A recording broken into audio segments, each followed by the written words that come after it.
Baik.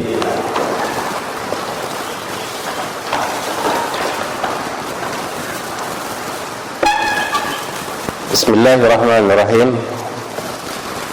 Alhamdulillah wa kafa wa salatullah wa salamuhu ala nabiyil mustafa wa ala alihi wa ashabihi ahli sidqi wal wafa. Na'ti ila kitabina athani wa huwa syarhu al-miftahi fil fiqhi ala madhhabi al-imam Ahmad bin Hanbalin rahimahullahu ta'ala,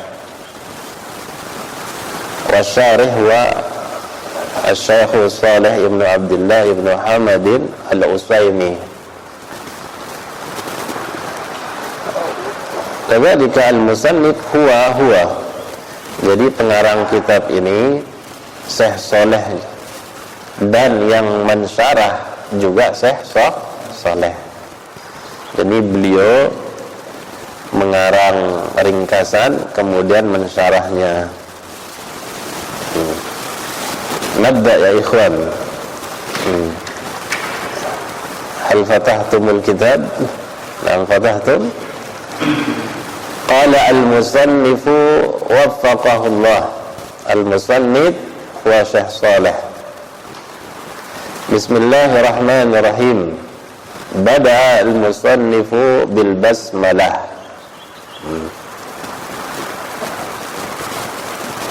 Qauluna al-basmalah ikhtisarun bi jumlati bismillahirrahmanirrahim. Jadi kita katakan basmalah adalah ringkasan dari ucapan kita bismillahirrahmanirrahim. Kaqaulina hamdalah,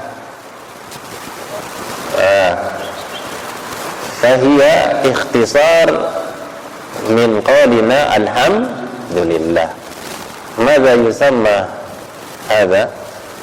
Hadha yusamma an-nahtu.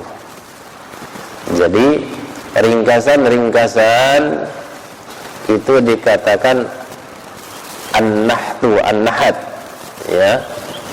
Mislu al-hawqalah, la hawla wa la quwwata illa billah. Hamdalah, alhamdulillah. Wabihun basmalah bismillahirrahmanirrahim. Namanya an-nahtu, ya. Nun ha ta, sigatun nahti. Tayyib. Alhamdulillah wa kafa, wa sallallahu wa sallama ala rasulih Muhammadinil Mustafa wa ala alihi wa sahbihi wa man mislahu wafa. Amma ba'du. Qala asy-syarihu waffaqahullah, ibtada'a al-musannifu waffaqahullahu. Musannif memulai, semoga Allah memberikan taufik kepada beliau. Beliau memulai kitabahu bil basmalati, kitab beliau dengan basmalah. Alasannya apa? Ittiba'an bil waridi fi sunnati an-nabawiyyati fi rasailihi sallallahu alaihi wasallam ila al-muluki. Mengikuti, meneladani apa yang warid, yang datang dalam sunnah Nabi di korespondensi ataupun surat-surat beliau sallallahu alaihi wasallam kepada para raja untuk berdakwah. Wat tasanifu tajri majraha, dan juga karya-karya karangan-karangan para ulama berjalan di jalur ini, yaitu memulai karangan beliau memakai ucapan bismillah. Wadih ya ikhwan, kama dzakara dzalika Ibnu Hajar fil Fathi, sebagaimana ini dikatakan oleh Al-Hafiz Ibnu Hajar dalam Fathul Bari, ya. Qala Ibnu Hajar iktidaan bil a'immah aw al-musannifin wa qad istaqarra amalu al-a'immah al-musannifin ala iftitahi kutubil ilmi bil basmalah wa kadzalika mu'adhamu kutubil rasail. Jadi kata Ibnu Hajar, sudah tetap amalan para imam-imam pengarang kitab dengan memulai pembukaan kitab-kitab ilmu itu dengan basmalah. Begitu juga dengan kitab-kitab rasail atau risalah-risalah, buku-buku kecil. Wabah, naam.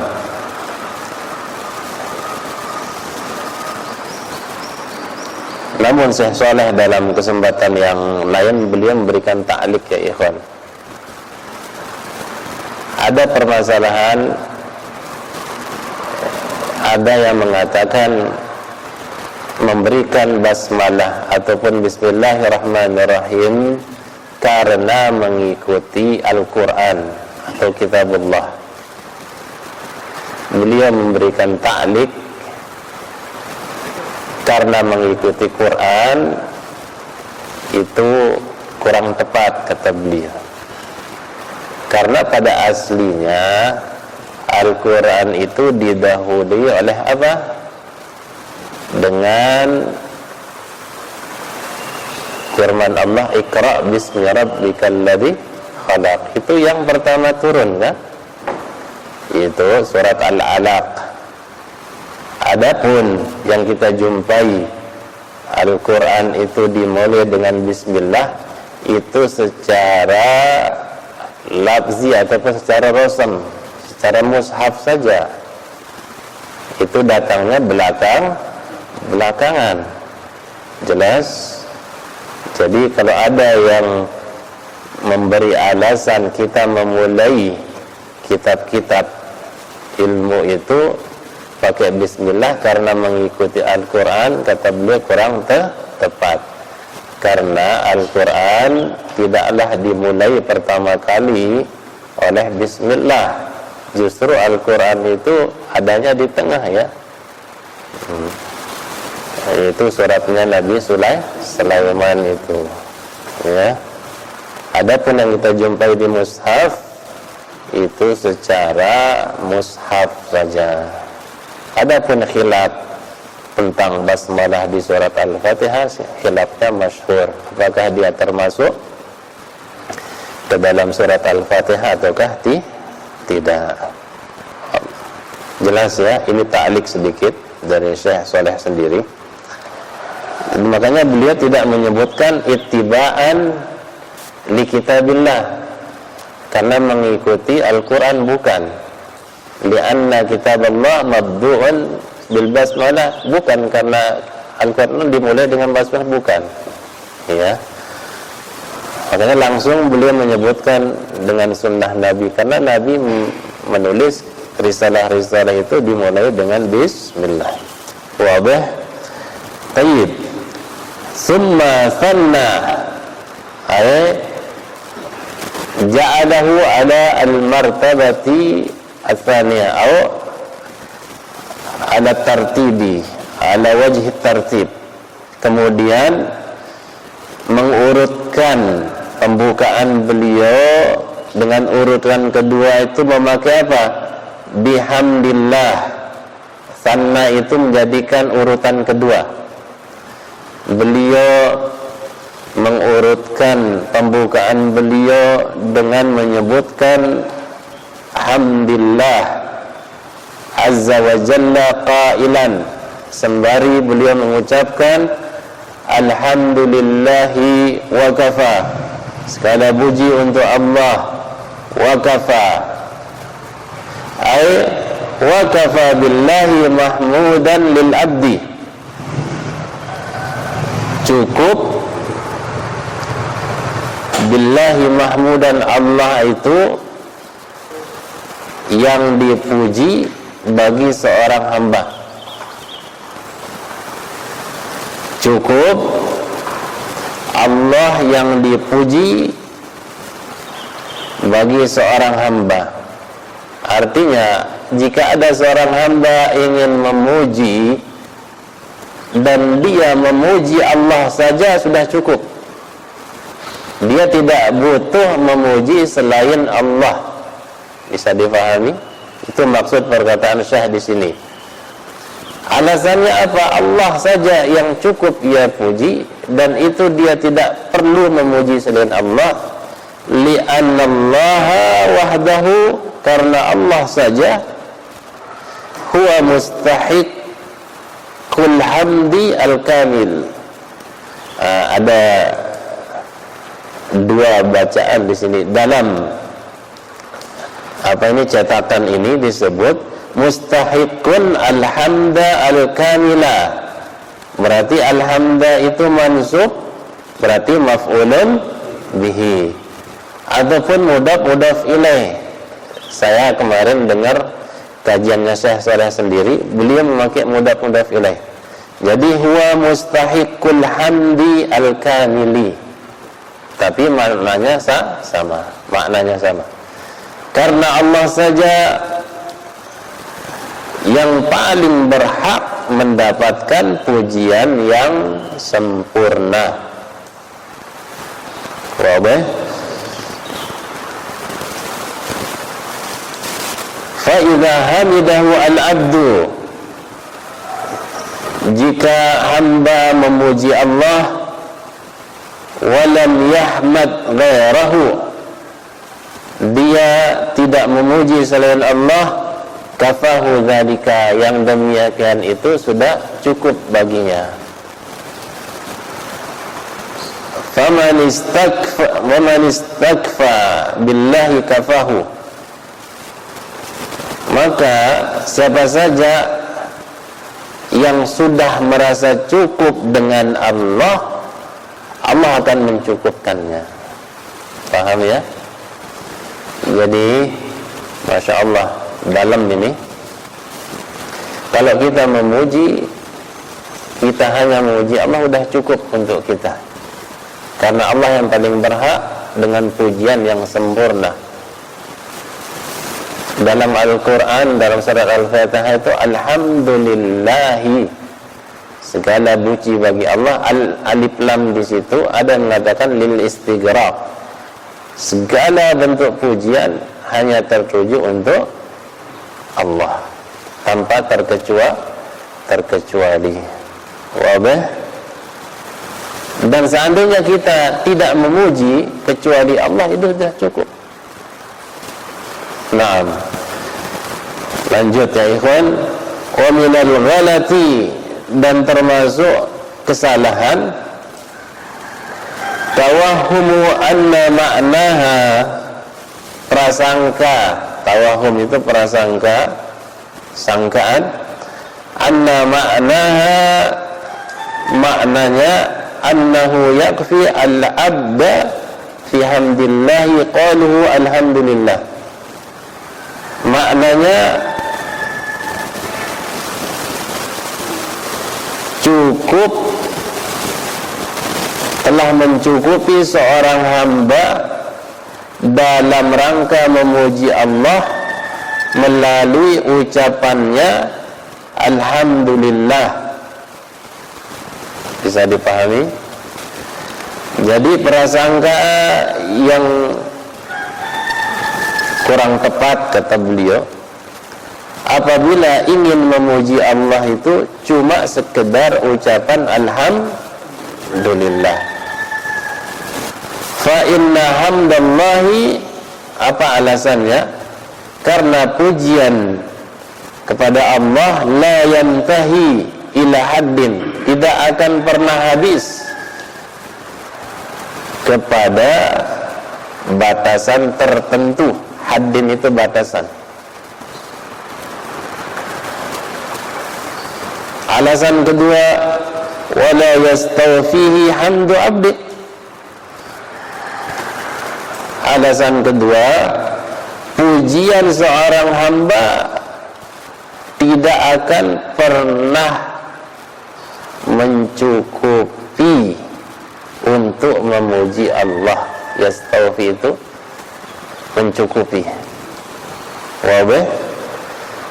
Jadi seorang hamba memuji dalam setiap detik dari umurnya Allah Subhanahu wa ta'ala, pujian dia tidak akan pernah cukup, karena Allah tidak akan pernah habis dipuji-puji, karena maha sempurna Allah. Kemudian seluruh manusia dari awal sampai akhir nanti dibangkitkannya hari kiamat, semuanya memuji Allah, itu juga tidak cukup. Pujian mereka itu kepada Allah. Jadi Allah itu tidak ada batasnya, ikhwan. Karena kita makhluk sebagai manusia terbatas. Kalau kita melakukan sesuatu dalam rangka beribadah pada Allah, itu tidak cukup untuk memenuhi haknya Allah yang semestinya. Wabah. Makanya ada suatu riwayat, seseorang dimasukkan ke dalam surga, masuk surga nih, kemudian diperdengarkan kepadanya, masuklah ke dalam surga karena rahmatku, karena keutamanku. Dia merasa ngah, kok karena rahmatmu ya Allah, bukan karena aku sudah beramal banyak sekali. Apakah itu bukan karena amalanku? Tayyib, hitung nikmat-nikmat yang aku berikan kepada dia, kemudian hitung amalan-amalannya. Setelah dikalkulasi, setelah dihitung-hitung, ternyata amalannya dia tidak cukup membayar nikmat penglihatannya saja. Masya Allah. Untuk membayar nikmat penglihatan Allah ini tidak cukup dengan melakukan amalan. Meskipun kita beramal 24 jam non-stop kepada Allah, tidak cukup memberikan satu nikmat penglihatan Allah Subhanahu wa ta'ala. Jelas ya, Fan? Jadi itulah makna bahasanya kita ini dimasukkan oleh Allah ke dalam surga insyaallah nanti karena rahmat dan fadilah dari Allah Subhanahu wa taala. Begitu juga dengan kaitannya kita di sini. Kalau kita memuji Allah tidak cukup lewat ucapan saja. Makanya dari sini diperlebar masalahnya. Apa dia? Kalau kita memuji Allah, memakai hati kita mengakui, memakai lisan kita, memakai anggota badan kita, itulah namanya syukur. Jelas? Itulah namanya syukur. Dan hati kita tunduk mengakui itu semuanya datangnya dari Allah Subhanahu wa taala, itulah yang namanya syukur. Antara pujian dan syukur itu ada keumuman dan kekhususan. Makanya kata beliau, kalau kita ingin memuji Allah tidak cukup dengan sekedar ucapan alhamdulillah. Harus kita barengi dengan apa? Anggota badan yang lain. Fal muradu bi qaulil musannifin, maka yang dimaksud dalam perkataan para pengarang alhamdulillah wa kafa, segala puji bagi Allah dan cukup. Apa artinya? wa kafa billahi mahmudan lil abdi. Cukup Allah itu maha terpuji bagi seorang hamba, kama taqaddama, sebagaimana sudah lewat maknanya. Itu apa? Seorang hamba apabila hanya memuji Allah itu sudah mencukupkan. Dia tidak butuh memuji selain Allah. Summa thallasa bis salati was salami ala rasuli sallallahu alaihi wasallam. Kemudian beliau thallasa, mengurutkan dalam muqaddimah ini dengan urutan yang ketiga, dengan mengucapkan salawat dan salam kepada Rasul sallallahu alaihi wasallam dan kepada keluarga beliau dan wasahbihi, pada sahabat beliau. Wa qala musannif juga mengatakan wa man mislahum wafa, dan orang semisal mereka, semisal keluarga, semisal para sahabat Rasul, wafa, sudah cukup juga. Wa man jaa ba'dal ali was-sahbi, yaitu siapa yang misal mereka, manusia yang datang urutannya setelah keluarga Nabi, setelah para sahabat Nabi radhiyallahu anhum. Fakammala maltazama bihi min dinil islami muaddiyan lahu. Namun apa kata Syekh di sini? Orang yang mendapatkan salawat dan salam setelah keluarga dan sahabat Nabi ini, dialah kammala, orang yang sudah menyempurnakan, maltazama bihi, apa yang sudah kelaziman atas dia, seharusnya atas dia, min dinil Islam, dari agama Islam, dengan cara apa? Muaddiyan lahu, dengan cara dia menunaikan agama Islam ini. Fadana fid dini bima danu bihi, makanya orang mendapatkan salawat dan salam ini adalah orang yang dana, beragama dalam agama ini, bima danu bihi, dengan cara beragamanya Rasul sendiri, cara beragamanya keluarga Rasul, cara beragamanya para sahabat. Wabah?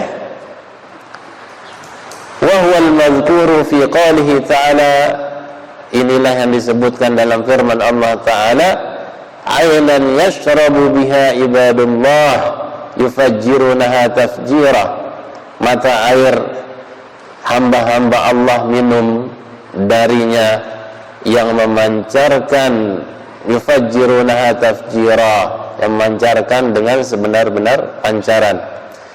Untuk siapa? Yufuna bin nazri, untuk orang-orang yang menunaikan nazar atau kewajiban mereka sendiri. Jadi yang berhak mendapatkan surga, mata air di surga, orang yang menunaikan kewajiban dari agama mereka. Makanya Syekh mengatakan ayyu'adduna maltazamu bihi min dinin, yaitu mereka yang menunaikan apa yang menjadi keharusan dari agama Islam itu sendiri. Jadi kesimpulannya, salawat dan salam bisa diarahkan kepada semua manusia. Memang ada perincian dari para ulama, ya ikhwan, tentang salawat dan salam. Kalau salawat bermakna doa rahmat, maka bisa diarahkan, jelas, maksudnya semua manusia akan mendapatkannya. Kalau salat itu bermakna pujian di sisi Allah Subhanahu wa ta'ala, ataupun pujian Allah kepada Nabi besar Muhammad SAW di sisi para malaikat, ini khusus untuk nabi, para nabi, ya ikhwan, jelas. Jadi poinnya bedanya, kalau salawat bermakna doa rahmat itu untuk semua bisa. Tapi kalau maknanya pujian Allah di sisi para malaikat, berarti khusus untuk para nabi. Wabih? Itu intinya. Jelas?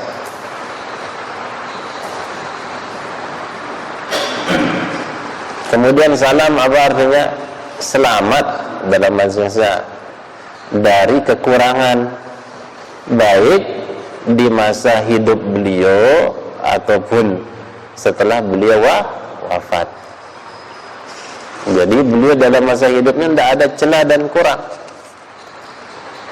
Tapi kalau dalam perkara yang setelah beliau wafat gimana?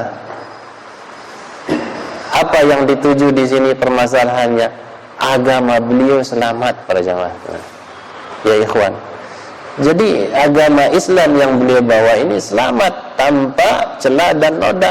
Maka tidak perlu ada kelebihan ataupun penambahan karena ia kurang, ataupun dikurangi karena sudah berlebihan. Pas sudah. Makanya kalau kita mengucapkan salawat dan salam itu harus kita tanamkan pada diri kita. Nabi sudah meninggal, kemudian yang selamat itu agamanya, dan ini sudah dijamin oleh Allah Subhanahu wa taala, agama yang diridhai. Wa man yabtaghi ghairal islami dinan falan yuqbala minhu wa huwa fil akhirati minal khasirin. Al-yawma akmaltu lakum dinakum wa atmamtu alaikum ni'mati wa raditu lakum al-islam madinah. Itu kan sudah jelas. Jadi ikhwan sekalian, salawat dan salam kalau kita ucapkan besar sekali pahalanya. Otomatis kita mendapatkan rahmat dari Allah dan keselamatan dari dari Allah juga, dari sisi kita dan agama kita. Makanya syariat mewajibkan kita membaca salawat pada saat beliau disebut namanya. Man shalla alayya wahidatan sallallahu alaihi asyran. Begitu kan? Naam, hal min soal?